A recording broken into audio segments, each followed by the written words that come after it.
Hey, it's Kelly. Welcome back to my channel where we talk all about gentle skincare, sometimes self-care, and today we're talking Nope skincare. These are products that just did not work out for me, and I do have another video that I did recently sharing another batch of products that didn't work, so this is like more Nopeness. These are actually products that I don't think are bad products by any means whatsoever, and I want to be very clear, like this grouping of products that didn't work for me in today's video is actually very nuanced. There was very specific reasons why they didn't work out for me, but they're not on the whole bad products by any means. And I think the internet needs a little bit more nuance, quite honestly. So if you're ready for some more nuanced nopes, give the video a big thumbs up. Let's jump into the products. Cocokind Ceramide Barrier Serum. The nope status of this product is misleading marketing, it irritated my skin, and I didn't really read the ingredients. So let me tell you the story of how I came to get this product. I was wandering around Target kind of late at night on like a Wednesday. You know the vibe, right? You know the mood. You're just like, I'm kind of in the mood to buy something. And I found the Cocokind stuff. And now I have to say, I'm okay with Cocokind, like as a brand. I've tried a lot of their stuff. I haven't really shared on it because it hasn't really impressed me. I just didn't think it was worth talking about. The Ceramide serum has kind of been in my orbit, if you will, but I really don't know that much about it. I haven't really heard many reviews about it. I've only just kind of known that it's existed, you know what I mean? But I've never really looked into it. And so here it was, the Ceramide serum. I was like, oh yeah, the Ceramide. You know, I love ceramides. You know, I love barrier stuff. And so I was looking at the box, and you know, I have to be honest with you, with my skin sensitivities, I am mostly looking at ingredients lists first and foremost for drying forms of alcohol, fragrance, fragrant compounds, and essential oils, right? That's always like that first sort of like, does it pass? And so I kind of do my, my glance over, and I didn't see any of those. So I was like, okay, I can open my heart up a little bit to considering this. And so I'm looking at it a little bit more. I see 5 types of ceramides. I see cholesterol. I see phytosphingosine. I don't really see any meaningful amounts of like fatty acids, but I'm not mad at it. It still seems pretty good. I did notice lactic acid when I was at the store, and I was like, lactic acid, could go either way. Lactic acid is an AHA. It does exfoliate the skin. However, it is also very helpful for your skin barrier. It helps your skin retain hydration. It can help strengthen your barrier. There is a time and place for lactic acid in barrier health for sure. And so I have used it with success in the past, and I've also used it with not success in the past. It really just sort of depends. And so I was like, I'm going to take the chance because my skin's in a good spot. The lactic acid is probably just a kiss of it, right, in the formula. It's not playing a huge role. There's not a meaningful percentage here. It's probably also helping with the formula to get into your skin, right? And so it's probably fine. And so I put it into my basket and I bought it. So then fast forward, like, I think it was like a month. I had it for a while. And then I was like, my skin's not feeling great. It's feeling a little tested. It's feeling a little weak. It's feeling a little irritated from some other skincare testing. Let's bust out the Ceramide Barrier Serum from Cocokind. Like, if any time would be a good time to test a Ceramide serum, right, this would be it. Pleasantly surprised by the texture, because you know me. You know this hydrating gel but slightly creamy hybrid-y type texture I absolutely adore. It hydrates my skin, it plumps my skin, but then that soothing moisture on top just like holds and hugs all that hydration in place. And it's really like soft, but it's not like sticky and tacky or greasy. It's not overwhelming. I love it. It fit into my routine perfectly. I was like, I'm digging it. However, my skin was feeling worse and worse and worse. I was using this morning and nighttime. Everything else in my routine was consistent. Wasn't obviously adding in new stuff at all. I was just really trying to like get my skin healthy and just focus on what this serum could do. And my skin was not feeling it. It was inflamed. It was looking a lot more red. It was, displaying all those classic symptoms of your barrier not being good, right? Dull skin, uneven skin, red skin, inflamed skin, irritated skin, dehydrated skin, itchy skin, tight skin. I was like, ugh. I realized I had missed a crucial ingredient here, and this is what was causing all the problems. It was gluconolactone. Gluconolactone is the ingredient. You're like, wait, what is that ingredient? It's PHA. The nope status, definitely part of the reasoning there includes my mistake. I'm being very clear with you about that. I make mistakes. We all do, right? But it's misleading to me a little bit because they're saying, oh, it has ceramides. Ooh, it's for your barrier. It's for a healthy, strong barrier, right? And there's two forms of AHA in here. Now, okay, if you don't know, PHA it's often referred to as a new generation AHA. So it is often touted as being a lot more gentle for your skin than, say, glycolic acid is. But it is still a chemical exfoliant. It is still exfoliating your skin. It may be doing it gentler than glycolic, but it's still doing it. And that is important information for folks to know. If you are sensitive to exfoliation, you can over exfoliate your skin with this type of ingredient. And it's really the type of ingredient that I would say to avoid if your barrier is weak or damaged. Now, I know we talked a little bit about lactic acid being beneficial, but that is kind of like a maybe it is, maybe it isn't when your skin is damaged, when it's weak, when it's vulnerable. It is helpful for skin barrier maintenance. Yes. Keeping your skin strong. Yes. When it's in a weakened state, probably not the very best that you can be doing, right? And these are the nuances of like what's good for your barrier when, you may be like me, thinking, okay, it's a ceramide barrier serum. Maybe you don't know the word gluconolactone because that's the inky name for PHA, but it's not going to be listed as PHA. That's not the standard, right? So you may not know that word when you're, decoding an ingredients list. And like, let's be honest. Most of us as consumers are doing that, right? It's a lot of work. Even I get tired from it, right? So that's why I called it misleading marketing, right? I actually think this is probably a good product. Honestly, nuance, right? I just don't think it's a good product for when your barrier is in a weak or damaged state. And so that's really where my stance is on this. So please don't get me wrong here. I think this would be a good serum for keeping your barrier strong with a little added exfoliation. Had I known that up front, right, that's how I would have used this. I wouldn't have used this when my skin was weak. I would have used it when I was strong and healthy. And I just want that little extra dose of AHA, that little extra something. Maybe I'm noticing a little bit more texture, right? That's when you would add something like this. And I just wish that it was more clear. Benton Deep Green Tea Toner. The nope status of this is lost to reformulation. Yeah, they did reformulate this product. I think it was around 2022. But I have to tell you, I haven't used this product in a while. And I haven't used the renewed version. So let me tell you, I was obsessed with this product around 2019, 2020 period. I really loved it. I went through quite a few bottles of it, and I recommended it a lot during that time. And for those of you who are new here, because there's quite a few new folks here, hello, I see you. Thank you for being here. I have a lot of videos on my channel. You're going to be busy for a while if you like to go into the back catalog. I have a very deep back catalog, so you can go back to that time and see how much I loved this toner. And if you go back, you will hear me talk about it's hydrating, but it's lightweight. It's quickly absorbed into the skin, but it's layerable. And what's so awesome about it is the combination of the green tea, the centella, and the heart leaf. These are beautiful anti-inflammatory ingredients that are really helpful if you have acne-prone skin. And that's exactly what I was getting from this toner. It was like it was helping to reduce breakouts on my skin. I was like, this is great. Hydration, layerable, perfect texture, affordable price, and it's taking down my acne. Like, I'm sold. I was really excited about this one because I was like, I remember how much I loved it. Took it out of the box and I was like, this is different. So the bottle's different. It's not really that big of a deal. The design still looks fairly similar, but the bottle itself, it used to be like a nearly opaque, like dark brown color. Now it's clear. You can see the toner through the clear bottle. And the cap's different too. It used to be you would screw off the top and then shake it into your palm. Now it's actually this. Did you just see that? Did you just see it spurt halfway across the room? There's some on my pants now. I don't like it. Besides for what you just saw, it spit a little bit across the room. There's really no reason that I don't like it except for that it's different. And I don't like that. I don't like change. Anyways, so I was like, okay, I'm going to start using this. So I started using it. And I put it on my hand and I started patting it into my face and I was like, this feels different. Like it has straight up been a few years. So like memory is fallible. This could be very similar. You know what I mean? It's been a minute, but it feels thinner. You know what I mean? I was like, I just don't remember it feeling quite like this thin. And so I put on a couple of layers and I was like, all right, and moved on with the rest of my skincare routine and didn't think too much about it, right? I wasn't really scrutinizing it. A lot of these are like, I wasn't really scrutinizing it. I was just using it.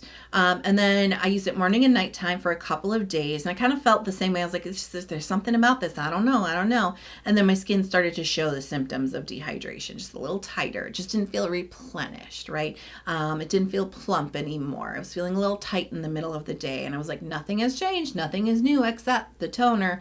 So I switched the toner out for, tried and true stuff that I had been using, and my skin went back to its normal, like its home base, if you will. And I was like, okay, the toner. Yeah, it was feeling really thin. It didn't feel like it was replenishing my skin at all. It didn't really feel like it was getting down in there. I always talk about like deep replenishing hydration. I wasn't feeling that from this. It was feeling thinner. It was like sitting more towards the top of my skin. It felt nice. It wasn't sticky. It wasn't thick. It wasn't tacky. It layered really well, but I felt like I needed to put more of this on in order to achieve the hydration that I would have with certainly, my favorite hydrating toners that I like to use on a day-to-day basis. And of course, this used to be one of those toners. And so I was like, what's going on here? It had been renewed, as I shared. And so I was looking at the ingredients, but I really could not pinpoint the differences here. It looks nearly identical to the old formula. They're using like the same ingredients and the same, the same like green tea sources, like green tea water. And then they're also using green tea seed, leaf, and root extract to make up the green tea in this toner. They still have the centella. They still have the heart leaf. They have always used willow bark in the product. I think that's why it was soothing my acne when I first used it. The only thing I noticed was that they're using 2 forms of willow bark in the newer version now, where before they only used 1 version. Maybe that contributed to it feeling maybe a little bit more stringent, honestly, on the skin. Or they're still using the green tea water and the green tea extracts, but there's something about where they're getting those ingredients from, because we don't know origin. An ingredients list will never tell you origin, right? It's never usually as straightforward as just looking at the ingredients, right? So there's often a bigger story behind those that we just don't always have as consumers. So it has been changed. It's just really hard to know exactly what has changed, but obviously the texture has changed, the hydration level has changed. And so I think if you have acne prone skin that's very oily and you're not dehydrated, I think you'll like this. And I always recommended the Benton green tea toner as well as the serum for oily folks. I'm combination. I can kind of go either way. It's a blessing and a curse. Honestly, I think it helps me do my job, right, to test skincare, because I can kind of fluctuate, right, on different sides of combination, but it's also frustrating. But I do have dehydrated skin. I can't play around with hydration levels too much, and this just isn't hydrating enough for me anymore. Haruharu Black Rice Bakuchiol Eye Cream. The nope status of this is meh. I just can't get into it. There's nothing really on the whole bad about this product, but I just don't really enjoy using it. Skincare should be something you want to use. We say that a lot when it comes to sunscreens, right? The best sunscreen is the one you want to use, right? Well, I mean, it's true of all your skincare products. They could have the best ingredients in them, but if there's something about it that you just don't enjoy, whether it be a scent, a smell, a packaging, a texture, right? If you don't enjoy that, why would you force yourself to use it, right? And so that's kind of like, that's where I'm at with this product. Like, I just don't like it and I just don't want to use it. So let's talk ingredients. This is a Bakuchiol eye cream, and that got me excited, and that's why I wanted to use this product, is because Bakuchiol, it's having another moment. Have you noticed? It was really hot around, I want to say 2018, 2019. People were like, Bakuchiol is the new retinol. And like, no, it's not. However, it does have potentially some, it's not fully proven, right? But potentially some skin cell turnover benefits. It can brighten the skin. It has been shown to be helpful for people who are congestion prone and acne prone for sure. The collagen stimulating benefits are, I think, are really where the question mark remains about its true power for that. But I think if you do have congestion prone skin or you're looking for some brightening, Bakuchiol can be helpful, and it maybe helps fine lines and wrinkles. That's where the not so proven part comes in. Maybe it does, maybe it doesn't. All that being said, though, I have used Bakuchiol in other eye cream products, and I've noticed a nice brightening benefit. I have a little bit of it's really more like a redness around my eyes than like a true blue-based darkness under my eyes, but a little bit of brightening in that area can just make me look a little bit more well rested and awake, right? So I was like, yeah, love Bakuchiol just for the brightening, and if it works for fine lines, I'll take it, right? There's also some niacinamide in here. Of course, niacinamide is going to like oomph up the brightening. I was a little disappointed they're only using 0.5% of Bakuchiol. So it's like, is that even a meaningful amount? I don't know, but it's also the eye area. You don't want like full on actives in that thin, delicate skin. So I was like, on the ingredients, right? But I'm always down for just like a good eye cream that moisturizes, you know what I mean? Or just feels silky and keeps that area a little bit more protected. I'm always down for that too. I'm not mad at that. And this is a very affordable eye cream. Why can't I get into this? It's the texture. It's gross. I don't like it. It is so strange. It is a cream. It almost looks like it's going to be like cream gel type of texture, but it's not. Once you spread it, it feels like almost balmy and ointment like. You know what I mean? It almost feels like a cream with some Vaseline in it. It was very strange because I was expecting, yeah, like something a little bit lighter, more lotion-like, but it's actually a lot thicker than it first appears. It's definitely occlusive. It's definitely balmy. There's a little bit of like a rich slip to it. It's not fully greasy, but it's borderline greasy. And it does not absorb into the skin very well. I was having the hardest time working this into my skincare routines, putting this on the under eye area. Now, to be clear, when I do toner and essence and serum, I do run that over my eye area. I'll take all the benefits I can get, right? And so that area does have a little moistness to it, right? A little bit of skincare already, but this is just like not absorbing fast into that eye area to the point where I was like trying to put the rest of my skincare layers on next, and it was like disrupting that. It was like pilling and sliding and getting all weird. It's very shiny, and it's just not absorbing into the skin, and it's slowing me down. And you know, I like a lot of layers in my skincare routine, but I'm not spending that much time doing it, quite honestly. You know what I mean? I only have the patience for like maybe 10 minutes for skincare. And I can't do much more than that because it's just, especially in the morning, you know what I mean? It's like, I just cannot be bothered to wait around for an eye cream to sink into my skin. No, thank you. It's just not right for me. Moist Diane Perfect Beauty Extra Moist and Shine Shampoo and Conditioner. Now, the nope status of this product is it weighed my hair down. Ugh. You know, I have to say, Moist Diane, this is a brand that has been on my radar for a long time, but this is actually the first opportunity I've had to try it. I've wanted to for a long time. Now, Moist Diane, it's a Japanese hair care brand, and I've always been like, attracted to it because the packaging is so beautiful. It's so feminine. It is so elegant. It's so special, right? It looks like a diamond, like a quilted diamond package. And it's really something else, right? And I don't talk about it a lot, but there are some packaging, you know, things out there that I'm just like, I want that. I want to display that in my bathroom, in my shower. Like, it's gorgeous and it makes me feel special. Okay. I like it. Anyways, I was running out of my favorite Tsubaki shampoo and conditioner that I've been using, like I said, for nearly a decade. I'll get it from Yes Style or Stylovana, but you know that those can take a while to ship. So then I started looking at iHerb because I can get stuff from iHerb in like 2 days. And they didn't have the Tsubaki, but they had Moist Diane. I was like, this is a new development. And I had the hardest time trying to figure out which version I should get because they have so many different freaking types of shampoo and conditioner. So it's possible that I picked the wrong one, but quite honestly, it's called Moist and Shine. Moisture. My hair drinks up moisture. It needs a lot of moisture. And shine, like I'll take shine, right? Like I want some shiny hair. So it seemed right. It did seem to be offering quite a bit of moisture. And just for reference, you know, the Tsubaki shampoo and conditioner that I use is very premium repair moisturizing. So I was like, okay, I'm very used to lots of moisture. So I purchased them. It was pretty good price. Got them in time. And when I first used it, I was over the moon with the scent. Oh my gosh, this smells so good. It smells like it's floral, but there's like a hint of citrus that I'm picking up on it that feels very elegant and very unique and different. And I just loved it. And my hair kind of like held the scent, you know what I mean? Like the day after I washed it, I was like, oh my God, I love this so much. It smells so good. Loved it.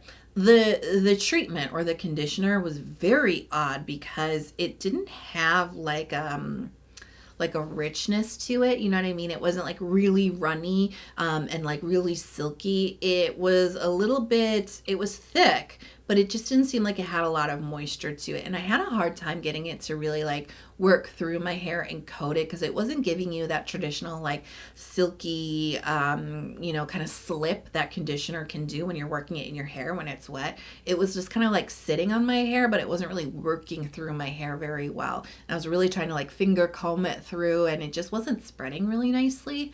And my hair didn't feel really smooth. You know, sometimes the really good conditioners, your hair, when you're rinsing it, your hair just goes really smooth right in the shower. This wasn't really, it wasn't really happening for me. And so I was like, all right. So the next day I was just like, my hair doesn't feel as moisturized. It feels actually a little dry, a little tangly. And it honestly also feels a little waxy, almost like I didn't rinse it out very well. I don't, maybe I just have to do a better job next time. I thought I did a fine job. Used it again, you know what I mean? And I was just like, I just feel like I'm getting a lot of buildup in my hair. My hair, usually I'll go about 3 days in between washing. I felt like it was like, I want to wash it on the second day. It just felt like there's a lot of buildup. There was like a lot of waxiness. It was like my hair was being coated, but it wasn't being nourished and conditioned. And I love the shampoo. Like I love how it lathered. I love how it smelled, but I don't love the treatment. You know, I think it really comes down to the conditioner, or they call it a treatment, right? There's just something about that that's just like not doing it for my hair.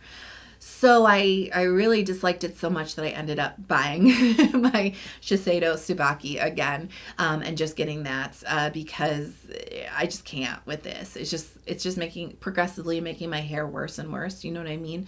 And it's not it. So like I said, there was a lot of different varieties from this brand. I'm not writing the brand off. I might have picked the wrong one, but I just really wasn't impressed.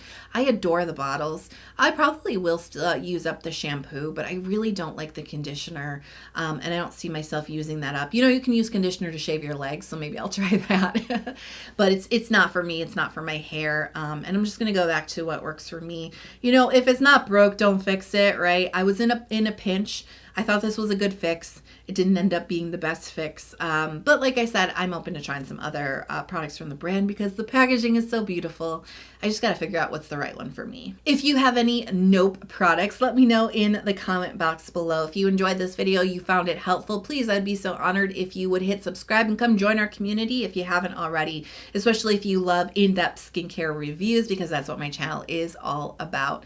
I hope you are healthy, happy, and safe wherever you are in the world. Thank you so much for being here with me today. I love you so much, and I'll see you in the next video. Bye.